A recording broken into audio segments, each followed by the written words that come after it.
দেখো বন্ধুরা, মাছগুলো ভাজা হয়ে গেছে। পোনা মাছ সব ভেজে নিয়েছি, এবার সব তুলে নিলাম। এবারে কড়াই তেল আছে, আর তেল না দিলেও হবে।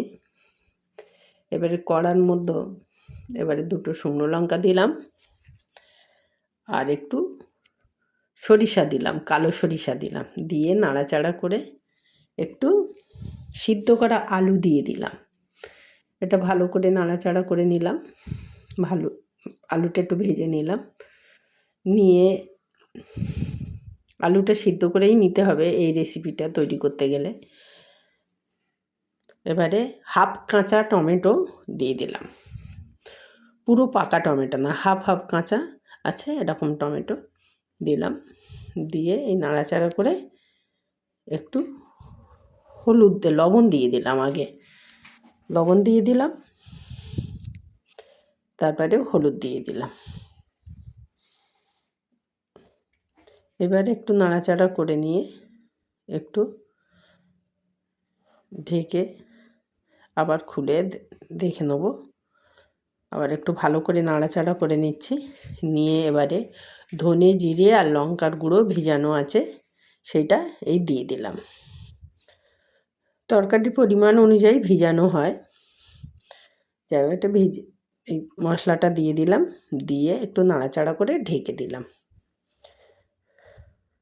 ঢাকনা খুলে একটু নাড়াচাড়া করে এবারে এর মধ্যে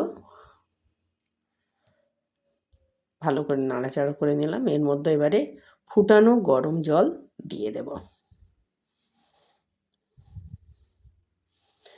বেশি টমেটো দিয়ে কয়েকটা আলু দিয়ে এইভাবে ঝোল করলে দারুণ খেতে লাগে। এই যে গরম জল দিয়ে দিলাম, ফুটছে।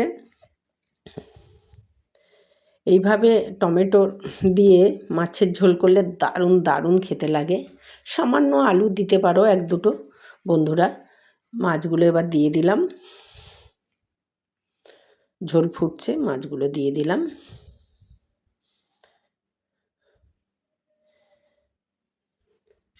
এইভাবে তোমরা একবার ট্রাই করে দেখে নিও, দারুণ খেতে হয়। এই রেসিপিটা করে দেখো। একটু ধনেপাতাও দিয়ে দিলাম। আমার টমেটো দিয়ে মাছের ঝোল কমপ্লিট হয়ে গেছে। এবারে দেখো ঝোলটা একদম ঠিকঠাক জায়গায় এসে গেছে। আর ঝোলটা নামালেই হবে। ঠিক আছে, গ্যাসটা অফ করে দিলাম। দিয়ে এবারে পরিবেশনের জন্য তুলব। পরিবেশনের জন্য রেডি হয়ে গেছে। দেখো, টমেটো আলু দিয়ে মাছের ঝোল। টমেটো বেশি আলু কম দিয়ে মাছের ঝোল দারুণ খেতে হয়। এভাবে